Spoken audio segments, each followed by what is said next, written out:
Is Lebanon part of the U.S.-Iranian ceasefire? That, worryingly, depends on who you ask. Following widespread fears over continued strikes on Hezbollah in Lebanon, jeopardizing the fragile truce, Israel's prime minister has now announced U.S.-brokered talks with the government in Beirut. The focus? Demobilizing the Iranian-backed militant group. But that is easier said than done. Today, we'll be looking at how and if it could still be achieved. The goal of disarming Hezbollah is a top objective, and the IDF insists and is committed to it over time. This goal existed before the campaign, during it, and even more so now. Our strikes are meant to weaken Hezbollah significantly and ultimately bring about its disarmament over time. We will not give up this goal. Before we look at the current situation, we want to step back and explain how we got here. Hezbollah is a Shiite Muslim political party and militant group based in Lebanon and was long considered the most powerful non-state armed group in the Middle East. It opposes Israel and Western powers wielding influence in the Middle East and is a proxy of Iran. In Lebanon, they have fostered the position of operating as a state within a state.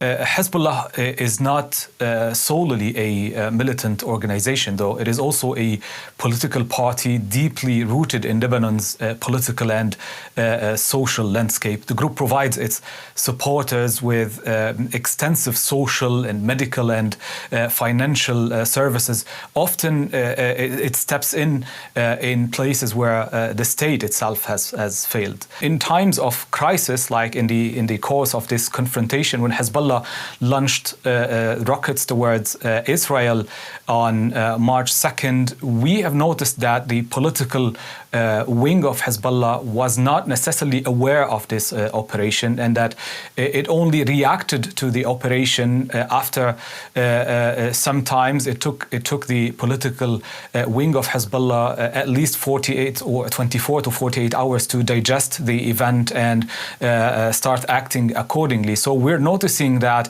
there is a political wing that is covering the armed wing of Hezbollah, but the armed wing of Hezbollah is acting solely in many events, in many courses, and is actually not abiding by the political wing, at least in this confrontation, as we've seen. Hezbollah was significantly weakened in Israel's 2024 military campaign, but they continue to have an iron grip on the country.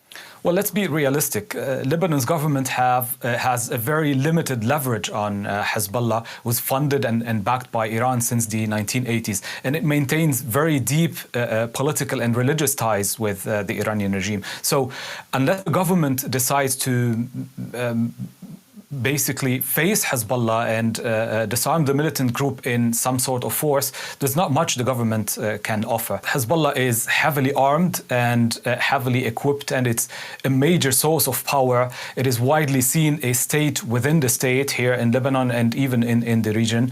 It has a significant network of social and financial services that it offers to its supporter, and it's also a very religious, ideological group, and that gives it wide support among Lebanon's Shia community, particularly in Lebanon's delicate sectarian mosaic. The current war between Israel and Hezbollah has caused enormous hardship in Lebanon. Israel insists it is fighting the militants, not the Lebanese people. But hundreds of thousands have been displaced, and the UN is warning of a humanitarian catastrophe.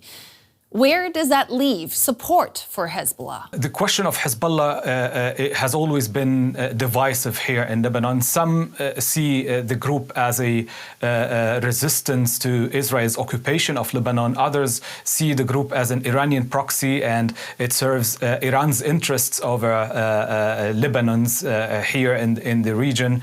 So that division has always been in place. What is different, however, what we're seeing a new pattern of fury against the group, especially after the last confrontation. Many Lebanese, even those who traditionally support Hezbollah, are now blaming the group of dragging the country into a new confrontation with Israel, disregarding the will of most of the Lebanese. But, as the old saying goes, political power grows out of the barrel of a gun. So where has over a month of fighting left Hezbollah militarily?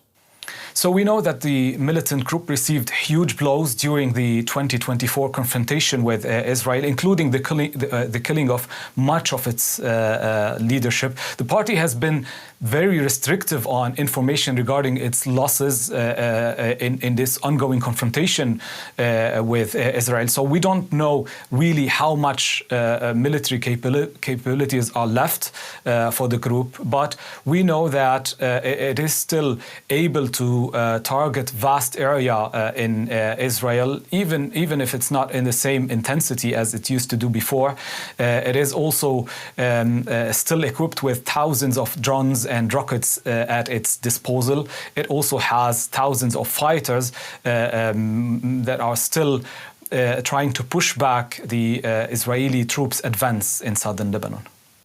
To reassert control, the Lebanese government not only outlawed Hezbollah's military wing, but also, just this week, banned non-state weapons in the capital, Beirut. Here's the Lebanese Prime Minister.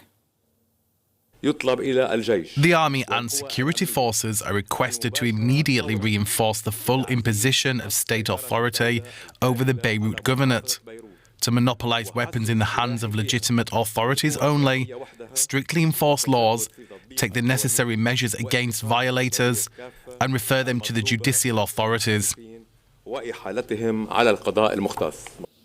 Opinion polls have long shown that most Lebanese want to see Hezbollah disarmed. Even before this latest war, nearly 4 in 5 Lebanese said only the Lebanese army should be allowed to maintain weapons in the country. This Gallup poll was conducted last year. For the past 50 years, the Lebanese armed forces have operated alongside non-state armed groups such as Hezbollah. We're asking today if and how Hezbollah can be disarmed. Gordon Robinson is a journalist who has reported from and about the Middle East for many years, and I'm looking forward to picking your brain today. Let's start with a bit of a basic question. How independently does Hezbollah work from Iran? That's been a major question literally for decades. I think the answer today is fairly independently. If you go way back, if you go back to the 80s when Hezbollah was founded, it was essentially a subsidiary of the Iranian Revolutionary Guard, to the extent that the Hezbollah logo was itself kind of a retooling of the IRGC's logo. But that was then, and Hezbollah has been functioning for 4 decades, and it certainly retains very close ties to Iran, but it's not like somebody is sitting in Beirut waiting to get an email or a phone call telling them what to do. They operate very independently of Iran, but let's say with a very similar set of desires and a very similar agenda. Once bombs started falling in Tehran, Hezbollah didn't need someone to tell them to strike the Israelis, especially since Hezbollah has been fighting wars with the Israelis on and off for decades. Now, the aim of these talks that the U.S. is promising to broker between Israel and Lebanon is to disarm Hezbollah. Syria, neighbor, of course, to both Israel and Lebanon, is saying that that process should take place without foreign intervention. Let's listen to a representative of the Syrian government for a second here. We support the Lebanese government and its position which aims to disarm Hezbollah through national means, far removed from any foreign interference.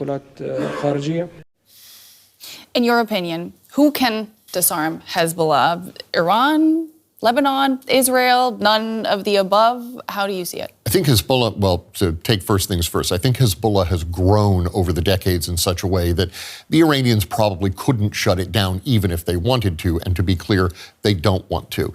The more salient question as these talks begin to open is that the Israelis are going to be talking to the Lebanese government. The Lebanese government doesn't much like Hezbollah either. Mm-hmm. The Lebanese government has called for quite some time for Hezbollah to disarm, but the Lebanese government is in no position to disarm Hezbollah.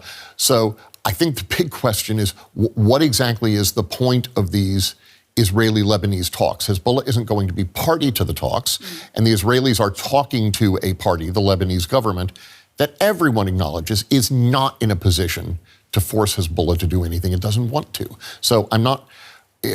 Talking is always good. Mm-hmm. You know, as the saying goes, jaw is better than war. But but I'm not sure what we can realistically expect of these talks. Israel says the ultimate goal is to disarm Hezbollah. The Lebanese government wants that too, but opinions differ greatly on how that can be achieved. Take a look. More than 200 terrorists were eliminated yesterday, bringing the number of those eliminated in this campaign to over 1,400, more than twice the Second Lebanon War. The Hezbollah terrorist organization is pleading for a ceasefire, and its Iranian patrons are also pressuring and threatening out of heavy concern that Israel will crush Hezbollah. We've seen these reports. We obviously would welcome any direct negotiations between Israel and Lebanon for the sake of both Israelis and Lebanese. And as we've been saying, there is no military solution to this conflict, and we hope the road to diplomacy will be taken. Crushing or negotiating? How can disarmament really be achieved? Are there any regional examples? Well, I'm sure Stefan Dujarric believes there is no military solution to the conflict, and as a UN spokesperson, that's what he has to say. I think the precise problem is that the Israelis do believe there is a military solution to the conflict, and Hezbollah may or may not believe that, but it's quite happy to fight on, since fighting against Israel is kind of its whole reason for existence at this point. Continuing the fight against Israel is the reason Hezbollah has given for years for refusing to disarm, for refusing Lebanese government orders to essentially lay down its weapons and or fold itself into the Lebanese military. So no, I unfortunately, I think the fighting is definitely going to continue. Let's look at history, because you've covered the region for a really long time. Disarming a non-state actor with such strong outside backing, has that ever worked? And if so, how and when? Maybe somewhere, but I couldn't put my finger on anything. In the case of the Israelis in Lebanon, it's particularly interesting that what Israel has indicated it plans to do is to, in effect, take a strip of land on the Lebanese side of the border and all but, maybe not formally annex it to Israel, but in effect occupy it to create a buffer zone to provide more security for people in northern Israel, and then to take an area beyond that where they won't fully occupy it, but will maintain it as a zone of security. We heard from a Syrian spokesman earlier, the Israelis have also done this in Syria, and I'm not talking about the Golan Heights, which they annexed decades ago illegally under international law. But since the fall of the Assad regime in Syria, the Israelis have taken another strip of land beyond the Golan Heights and also declared a security zone that goes almost to the outskirts of Damascus. It's clear that they intend something else, something similar in Lebanon. And the striking thing is, we've been here before. Israel invaded Lebanon in 1982, touching off a horrific war that was terrible for the Lebanese, terrible for the Israelis, terrible for the region. When Israel finally withdrew from Beirut in the mid-'80s, they maintained a security zone along the border. Basically, they're going back to exactly what they were doing 40 years ago, and that didn't work. They stayed in South Lebanon for nearly 20 years. It was the Israeli presence in South Lebanon that turbocharged the growth of Hezbollah in the first place. So what restoring a security zone in South Lebanon is going to ultimately do for Israeli security, I just fail to see how this is going to end well. Is disarmament then a realistic prospect at all? Not based on the current alignment of forces around the region. Hezbollah is in no mood to disarm, and there's nobody really in a position to make them. And you could even argue that the horrific Israeli strikes in populated areas of Lebanon are a tacit acknowledgement of that. Israel can't go in, capture every Hezbollahi, and either kill them or take their guns away, or both. But what they can do is bomb Beirut, or bomb the parts of Beirut and the areas outside Beirut where Hezbollah is dominant, in hopes of degrading them. And that's a terrible thing to say, but that does seem to be where we are at the moment. Final question, what would be the best case scenario for the Lebanese people who are caught between these fronts now? Best case scenario for the Lebanese would probably be some sort of a ceasefire where essentially Hezbollah agrees to pull back and particularly pull back from the border zone. But that's in effect giving the Israelis what they want. And it's hard to see any significant Lebanese political faction, agreeing to that. So no, I don't. I think the most realistic solution, frankly, is that this dies down in the next few days or weeks, mainly because the Israelis think they've accomplished all they need to accomplish for the moment.